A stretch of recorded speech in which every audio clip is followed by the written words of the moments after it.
Hello guys, welcome back Jo family vlog. இது என்ன மாதிரியான ஒரு விலாக்னு பார்த்தீங்கன்னா, என்னுடைய மனவேதனையான ஒரு விலாக் தான் இது. வடபழனியில் சடன்னு என் வண்டி பஞ்சர் ஆகிடுச்சுங்க. நடு ரோட்டில் நானும் என் ஃப்ரெண்டு போயிட்டு இருக்கும்போது, நல்ல வேலை நாங்கள் விழலை, இல்லைனா விழுந்திருந்தால் செம்ம அடி வாங்கியிருப்போம் நடு ரோட்டில். எப்படியும் காட் கிரேஸில் நாங்கள் தப்பிச்சிட்டோம். ஃபைனலாக பஞ்சர் எங்கே போடுறதுன்னு தேடும் போது தான் நாங்கள் இந்த கடையை கண்டுபிடிச்சோம். இந்த கடையில் பஞ்சருக்கு 100 ருபீஸ். நான் நேரில் டயரை கழிச்சிட்டு போனோன்னா ஒரு 250 எக்ஸ்ட்ரா தரணும்னு சொல்லி கேட்டுட்டாங்க. சரி, நமக்கு காசு போனாலும் பரவாயில்ல, வண்டி முதல்ல நம்ம சரி பண்ணால் தான் வீட்டுக்கு போக முடியும். ஏன் நான் வண்டியை தள்ளிட்டு போகலன்னு பார்த்தீங்கன்னா, என்னோடய பேக் டயர் ஒரு வாரமாக பயங்கர டைட்டு, நார்மலாகவே தள்ள முடியாத அளவுக்கு டைட்டாக இருந்துச்சு.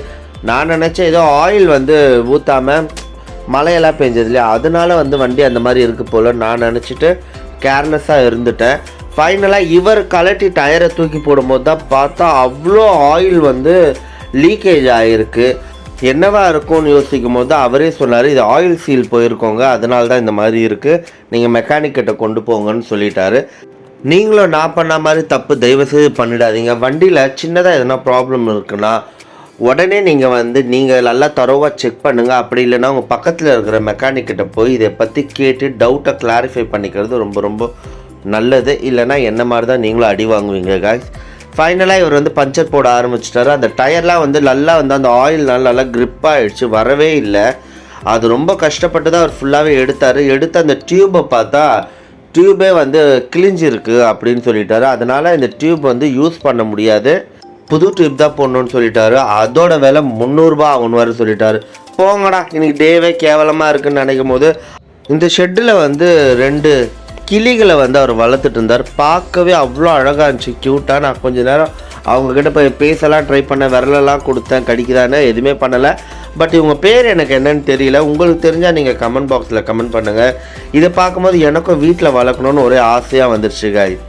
ஃபைனலாக அவர் என்ன பண்ணார்னா, டியூப் வாங்குறதுக்கு நான் கடைக்கு தான் போயிட்டு வரணும்னு சொல்லி அதில் பெரிய கோளாரே பண்ணிட்டார். ஃபஸ்ட்டு ஒரு லோக்கல் பிராண்டு டியூப் ஒன்று வாங்கிட்டு அதோட நேபில் காற்றடிச்சா நேபே இதுவாகல. ரெண்டாவது டிவிஎஸ் பிராண்டு வாங்கிட்டு ஃபைனலாக அதை தான் ஃபிட் பண்ணி கொண்டு போய் வண்டியில் ஃபிக்ஸ் பண்ணாருங்க. பண்ண அப்புறம் தான் மனசே கொஞ்சம் ரிலாக்ஸ் ஆச்சுன்னா, வண்டி இல்லாமல் அந்த ஒரு 1 ஹவர் நான் இங்கேயும் அலையிறதுக்குள்ளே அப்போ தான் வண்டியோட அருமையாக எனக்கு தெரிஞ்சது. ஃபைனலாக வண்டி நம்ம ரெடி பண்ணியாச்சு. ரொம்ப பெரிய சாதனை பண்ண மாதிரி இருந்துச்சு இந்த வண்டியை ரெடி பண்ணது. இந்த மூமெண்ட்டில் இப்போ தான் வண்டியோட அருமையை எனக்கு புரிஞ்சுது காய்ஸ்.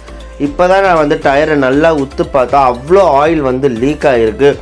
பயம் வேறு வந்துடுச்சு. ஏன்னா ஒரு 8 months முன்னாடி தான் போர் ரெடி பண்ண, கிட்டத்தட்ட 20,000 கிட்ட என்னை இழுத்து வாங்கிட்டானுங்க காசு. அதுவே எனக்கு ரொம்ப இதுவாக இருந்துச்சு.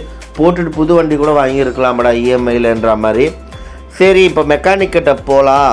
எந்த மெக்கானிக் கிட்ட போகலான்னா எனக்கு ஒரே கன்ஃபியூஷன். ஏன்னா இப்போல்லாம் யாருமே ஒழுங்காக பண்ண மாட்டாங்களேன்னு. எனக்கு தெரிஞ்ச மெக்கானிக் 2 பேர் கேகே நகரில் இருந்தாங்க. அதில் ஒருத்தர் ஜெனூன் பார்ட்டி, அவர் இன்றைக்கி லீவு.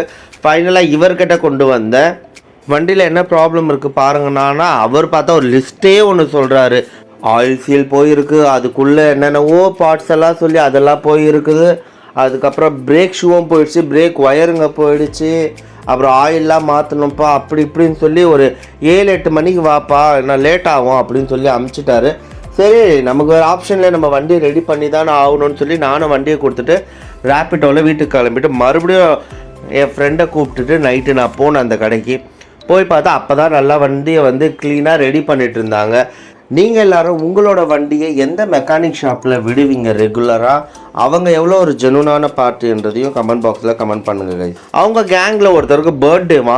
ஸோ இதை பார்க்கும் போது என்னோடய ஃப்ரெண்ட்ஸோடு நான் இருந்த அந்த மூமெண்ட்லாம் எனக்கு ஞாபகம் வச்சு செம்மையாக ஸ்ப்ரேலாம் அடித்து பயங்கரமாக என்ஜாய்மெண்ட் பண்ணாங்க. நான் அவங்கள்ட்ட பர்மிஷனே கேட்காம வீடியோ வேறு கேப்சர் பண்ணிவிட்டேன். அது உங்கள்கிட்ட காமிக்கிறதுல எனக்கு ரொம்ப ரொம்ப சந்தோஷம். இந்த மாதிரி உங்களோட கேங்கில் யாராச்சும் உங்களுக்கு பர்த்டே செலிப்ரேட் பண்ணியிருக்காங்களான்றதை கமெண்ட் பாக்ஸில் கமெண்ட் பண்ணுங்கள் காய்ஸ். எனக்கு இந்த மாதிரிலாம் யாரும் செலிப்ரேட் பண்ணது கிடையாது. ஃபைனலாக வண்டியை ரெடி பண்ணி கொடுத்தாங்க. அப்போ தான் நிம்மதி வந்துச்சு. ஆனால் பில்லை கொடுத்தோன்னா பயங்கர ஷாக்கு. ஏன்னா 3500 ரூபாய் கிட்ட அவர் பில்லே போட்டு கொடுத்துட்டாரு.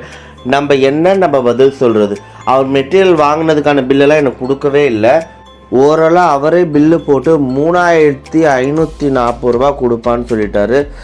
என்ன சொல்கிறது, வேறு வழி இல்லாமல் கொடுத்துருந்தா இந்த மாதிரி ஒரு ஒஸ்ட் டே லைஃப்பில் நான் பார்த்ததே இல்லை காய்ஸ். ரொம்ப கஷ்டமாக இருக்குது. இப்போ நான் ஃபேஸ் பண்ண ப்ராப்ளமை நீங்களும் ஃபேஸ் பண்ணியிருக்கிறீங்களான்றதை கமெண்ட் பாக்ஸில் கமெண்ட் பண்ணுங்கள் காய்ஸ். இன்றைக்கி என்னோடய ஒர்ஸ்ட் டே இப்படி தான் போச்சு.